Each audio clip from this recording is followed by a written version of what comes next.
Assalamualaikum warahmatullahi wabarakatuh. Kami dari kelompok 8 pada video pembelajaran kali ini akan mempresentasikan materi konsep kepribadian Islam menurut Buya Hamka. Sebelum itu, perkenalkan terlebih dahulu anggota kelompok 8 yang terdiri dari Saya Fatma Fadila. Saya Maya Nisa. Saya Vina Zahra Fadiah. Dan saya sendiri Salsabila Nugra Purnama. Nah, sebelum kami membahas lebih lanjut mengenai konsep kepribadian Islam menurut Buya Hamka, alangkah baiknya kita mengenal dulu siapa sih Buya Hamka itu. Jadi Profesor Dr. Haji Abdul Malik Karim Amrullah merupakan seorang ulama dan sastrawan di Indonesia. Beliau juga berkarir sebagai wartawan, penulis, dan juga pengajar. Beliau pun sempat berkecimpung di dunia politik Indonesia.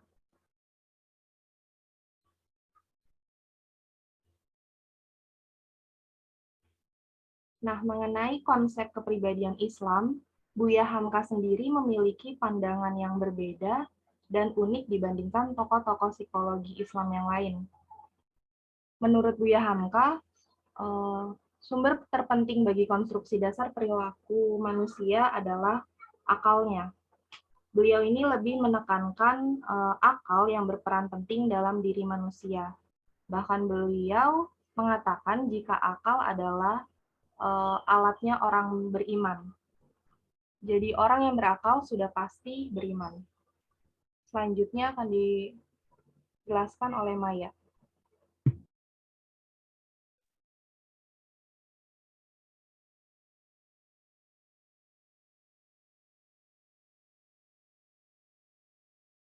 Adapun konsep jiwa, Buya Hamka berpendapat bahwa konsep jiwa yang diyakini oleh Muslim berbeda dengan konsep jiwa pada tokoh psikologi Barat. Jika tokoh psikologi dari Barat umumnya memandang tujuan hidup manusia adalah kepuasan diri sendiri atau memenuhi harapan lingkungan, berbeda dengan tujuan hidup manusia menurut ilmuwan Islam, yaitu mencapai kebahagiaan di akhirat. Selain itu, perbedaan lainnya yaitu jika psikologi Barat melihat jiwa manusia dari fenomena sosial dan fakta empiris, sedangkan psikologi Islam melihat konsep jiwa manusia harus dikonfirmasi pada Al-Quran dan hadis. Konsep jiwa ideal menurut Barat tergantung cara pandang pada manusia itu sendiri, sedangkan konsep jiwa ideal menurut Islam harus disesuaikan dengan perspektif agama, yaitu Islam.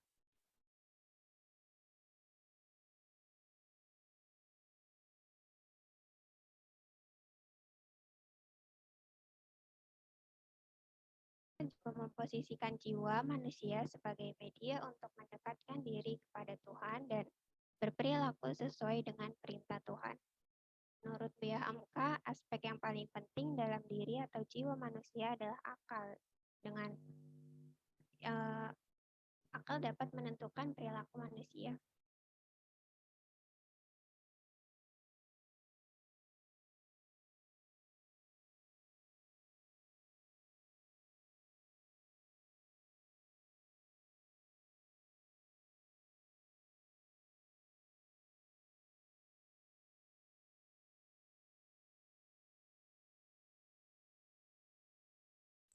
Hakikat akal dalam jiwa manusia.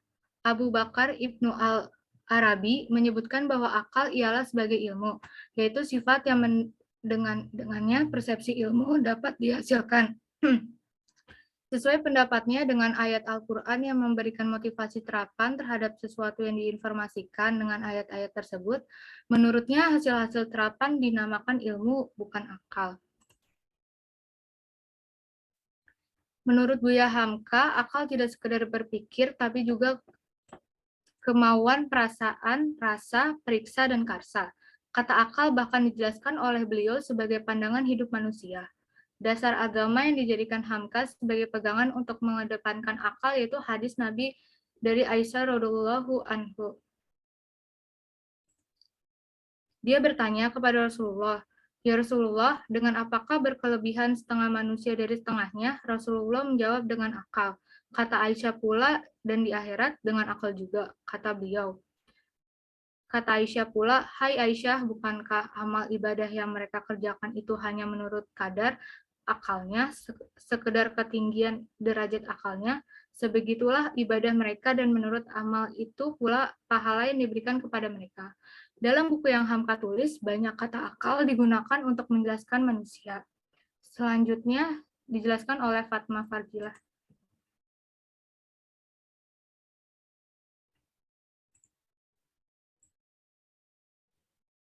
Selanjutnya ada gangguan kepribadian. Yang pertama, jiwa yang sehat selalu berusaha mendapatkan pengetahuan yang benar, sedangkan jiwa yang sakit tidak memiliki keinginan tersebut. Dengan akal, manusia dapat membedakan yang baik dan buruk. Dengan akal pula, manusia dapat menentukan perilakunya. Jika akalnya kuat, maka seseorang dapat mengendalikan perilakunya baik dengan sosial maupun beribadah.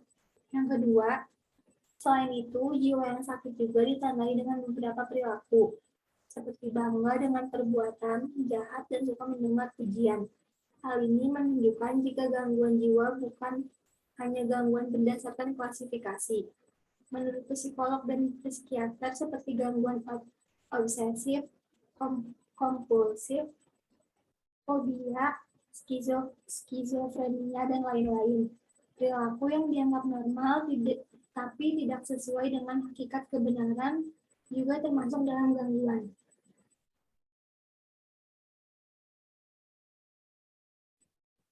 Lalu ada terapi. Terapi yang dapat dilakukan jika seseorang mengalami gangguan adalah dengan menguatkan akalnya.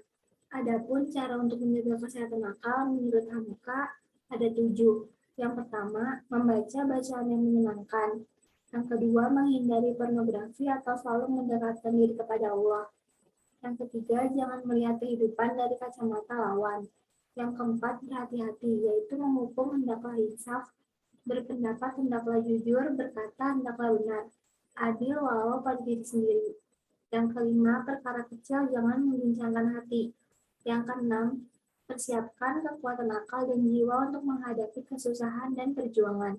Yang terakhir, berikan waktu istirahat untuk akal dan tubuh karena dapat memberikan ketenangan pikiran. Iman kepada Allah Subhanahu wa Ta'ala ialah rukun utama yang ditekankan oleh Hamka mengenai kesehatan jiwa.